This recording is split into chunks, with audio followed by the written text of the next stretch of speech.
جو بعض باتیں ہیں وہ منسوخ ہیں، یعنی پہلے کچھ اور آئی تھیں بعد میں تبدیل ہو گئی. جیسے شراب کا حکم ہے، شراب کا حکم 2 دفعہ بدلا.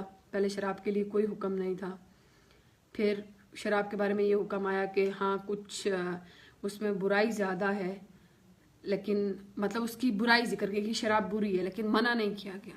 پھر یہ آیا کہ شراب پی کر نماز کے قریب نہ بھٹکو، نماز کے قریب بھی نہ ہو شراب پی کر. اور پھر تیسرے حکم میں قطعاً شراب کو حرام قرار دے دیا گیا کہ شراب حرام ہے. تو انہوں نے یہ تانا بنا لیا کہ تمہاری تو آیتیں منسوخ ہوتی ہیں، اگر یہ اللہ کا کلام ہے تو پھر اس میں جو ہے نا وہ یہ تبدیلی کیسے آتی ہے، یہ تو عیب ہے. تو اللہ تعالیٰ نے فرمایا کہ عیب نہ پہلی بات میں تھا نہ پچھلی میں ہے، لیکن جو کچھ بھی ہم کرتے ہیں وہ ایک حکمت کے تحت کرتے ہیں.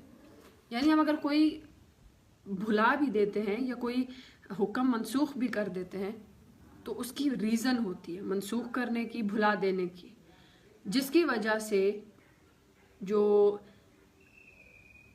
سمجھنے والے لوگ ہیں ان کو معلوم ہوتا ہے کہ یا وہ خبر اس سے بھی بہتر ہوتی ہے یا اس کے برابر ہوتی ہے. اس وجہ سے اس کو ہم یہ نہیں کہہ سکتے کہ یہ کوئی عیب ہے.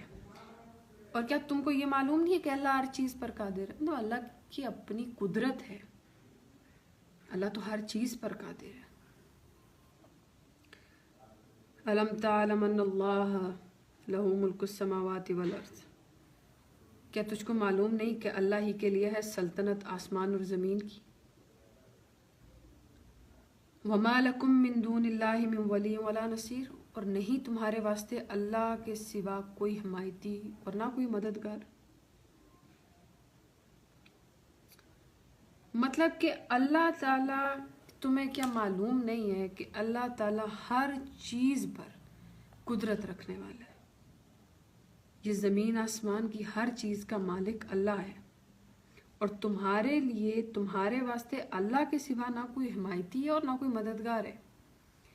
اب یہاں اس کی تفسیر میں آتا ہے کہ ادھر تو اللہ تعالیٰ کی قدرت اور ملکیت سب پر شامل، ادھر اس کے اپنے بندوں پر اعلیٰ درجہ کی عنایت. تو اب مصالح اور منافع بندوں کی اطلاع اور ان پر قدرت کس کو ہو سکتی ہے، اور اس کے برابر بندوں کی خیر خواہی کون کر سکتا ہے. یعنی اللہ تعالیٰ جس طریقے سے اپنے بندوں کی خیر خواہی کرتا ہے، اور جس طرح اللہ تعالیٰ اپنے بندوں، مطلب تم لوگ اب یہ یہودی اور یہ مشرکین مسلمانوں کو تکلیفیں بھی دے رہے تھے نا، اللہ تعالیٰ نے تو کیٹیگوریکلی بتا دیا نا کہ میرے بندے ہیں اور مجھ سے زیادہ میرے بندوں کا کون حمایتی اور خیر خواہ ہو سکتا ہے. اور کیا تم نہیں جانتے کہ اللہ زمینوں اور آسمانوں کا مالک ہے. الم تریدون ان تسألوا رسولکم، کیا تم مسلمان بھی چاہتے ہو کہ سوال کرو اپنے رسول سے، کما سئل موسیٰ من قبل، جیسے سوال ہو چکے اس سے پہلے موسیٰ سے. میں نے پیچھے بھی آپ کو بتایا تھا کہ موسیٰ علیہ السلام کی ساری کہانی ہمیں سنانے کا اللہ تعالیٰ کا مقصد ہمیں یہ بتانا ہے کہ تم نے بنی اسرائیل نہیں بننا، تم نے یہودی نہیں بننا.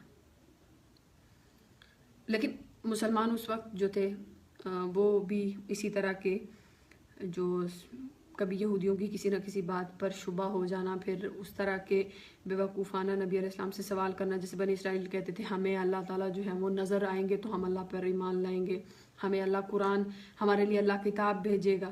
اللہ تعالیٰ نے ان کے لیے کتاب بھی بھیجی، اللہ نے ایک مخصوص لوگوں کو اپنا آپ بھی دکھایا، لیکن جس نے نہیں ماننا ہوتا اس نے کسی طریقے سے بھی نہیں ماننا ہوتا. ابھی اس طرح کی باتوں سے اللہ تعالیٰ یہاں مسلمانوں کو منع کر رہے ہیں کہ کیا تم بھی اسی طرح کے سوال کرو گے. وَمَن يَتَبَدَّلِ الْكُفْرَ بِالْإِيمَانِ فَقَدْ ضَلَّ سَوَاءَ السَّبِيلِ، تو جو کوئی کفر لے بدلے ایمان کے تو وہ بہکا سیدھی راہ سے. اللہ تعالیٰ یہ کہہ رہے ہیں کہ اگر تم لوگ بھی ان کی طرح ایمان کے بدلے کفر لینا چاہتے ہو تو بس تم لوگ راہ سے بھٹک جاؤ گے، پھر تم لوگوں کا میرے ساتھ تو کوئی شکوہ شکایت نہیں بنتا. وَدَّ كَثِيرٌ مِّنْ أَهْلِ الْكِتَابِ لَوْ يَرُدُّونَكُمْ مِّن بَعْدِ إِيمَانِكُمْ كُفَّارًا حَسَدًا مِّنْ عِنْدِ أَنفُسِهِمْ مِّن بَعْدِ مَا تَبَيَّنَ لَهُمُ الْحَقُّ فَاعْفُوا وَاصْفَحُوا حَتَّى يَأْتِيَ اللَّهُ بِأَمْرِهِ إِنَّ اللَّهَ عَلَى كُلِّ شَيْءٍ قَدِيرٌ. دل چاہتا ہے بہت سے اہل کتاب کا کہ کسی طرح تم کو پھیر کر مسلمان ہونے سے پیچھے کافر بنا دیں. بسبب، وہ کس سبب سے کر رہے؟ اپنی دلی حسد کی وجہ سے. بعد اس کے کہ ظاہر ہو چکا ان پر حق، سو تم درگزر کرو اور خیال میں نہ لاؤ جب تک بھیجے اللہ اپنا حکم، بے شک اللہ ہر چیز پر قادر ہے. اب یہاں پر جو لوگ مسلمان ہو چکے تھے نا، تو ان سے یہودیوں کو بہت زیادہ حسد تھی.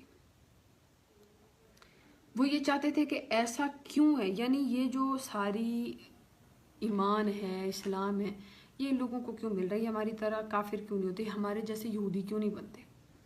تو ان کا جی چاہتا تھا کہ کسی بھی طرح، اب یہ ہماری سوسائٹی میں بھی تو ہوتا ہے نا، جو بہتری کی طرف ہوتا ہے، ہماری کوشش ہوتی ہے کہ ہم کسی طرح اس کی ٹانگ کھینچ کر اس کو اپنے، مطلب ہمارے پاس کچھ ہو نہ ہو، اس کے پاس بھی نہیں ہونا چاہیے.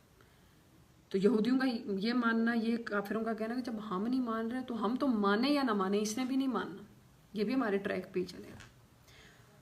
تو یہ وہ حسد کی وجہ سے چاہتے تھے، لیکن ان کے چاہنے سے تھوڑی نہ اللہ تعالیٰ ایمان والوں کے دل پھیرے گا. پھر یہاں پر اللہ تعالیٰ کیا کہہ رہے ہیں؟ واعفو وصفحو، یعنی تم درگزر کرو، یعنی یہ جو کچھ بھی بکواس کر رہے ہیں، جو بھی تمہارے خلاف بکتے ہیں یا تمہیں جو بھی مرگلاتے ہیں، اس کو تم درگزر کرو اور اپنے گول پر نظر رکھو. ٹھیک ہے، تمہارا گول کیا ہے؟ تم نے دین کو ترقی دینی ہے، تم نے اسلام کے لیے کام کرنا ہے، تم نے اسلام کے لیے حق کے لیے بولنا. ان لوگوں کو چھوڑ دو، ان کا ایک وقت آئے گا جب میں تمہیں حکم دوں گا، ان سے نبٹ لینا، ابھی ان سے درگزر کرو. یہ جو وصفہ ہوتا ہے نا، یہ صفا سے، صفا جو ہم بولتے ہیں نا، صفا اور ورق، تو ابھی جو ورق ہوتا ہے نا، یہ پورا ایک ورق ہے، ادھر بھی ادھر بھی، لیکن صفا یہ ہے ایک سائڈ. تو یعنی بس درگزر کر دو، ایک طرف سے دیکھا اندیکھا کر دو، توجہ ہی نہ دو. وہ کیا کہتے ہیں؟ وَأَقِيمُوا الصَّلَاةَ وَآتُوا الزَّكَاةَ، اور قائم رکھو نماز. اللہ نماز کا حکم بار بار دیں گے، پورے قرآن میں آپ دیکھیں گے. وَآتُوا الزَّكَاةَ، اور دیتے رہو زکوٰۃ. وَمَا تُقَدِّمُوا، اور جو کچھ آگے بھیج دو گے، لِأَنفُسِكُم مِّن خَيْرٍ، اپنے واسطے بھلائی پاؤ گے، تجدوہ عند اللہ، اس کو اللہ کے پاس، اس کو اللہ کے پاس تم موجود پاؤ گے. ان اللہ بما تعملون بصیر، بے شک اللہ جو کچھ تم کر رہے ہو اس کو دیکھ رہا ہے. وقالوا لن يدخل الجنة الا من كان هودا او نصارى تلك امانيهم قل هاتوا برهانكم ان كنتم صادقين، اور کہتے ہیں کہ ہرگز نہ جاویں گے جنت میں مگر جو ہوں گے یہودی یا نصارہ. یہ آرزویں باندھ لی ہیں انہوں نے، کہہ دے لے آؤ سند اپنی اگر تم سچے ہو. اب یہ میں نے پیچھے بھی بتایا تھا، پیچھے بھی آیا تھا کہ یہودیوں کو اور نصرانیوں کو یہ تھا کہ جنت، ہم پکے جنتی ہیں کیونکہ ہمارے اوپر جو اللہ کے نبی تھے ان کی سفارشیں ہیں اور ہم نبیوں کی اولاد ہیں، اور جنت میں ہمارے سوا کوئی نہ جائے گا.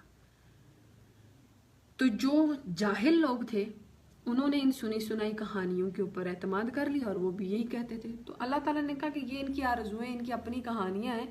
اگر تم سچے ہو اور اگر ایسا ہی ہے تو قرآن تو ابھی آیا ہے نا، پہلے تورات بھیجی تھی تم پر، وہ تمہاری کتاب تھی. انجیل تھی تم پر آئی، وہ تمہاری کتاب، اس میں سے دکھا دو.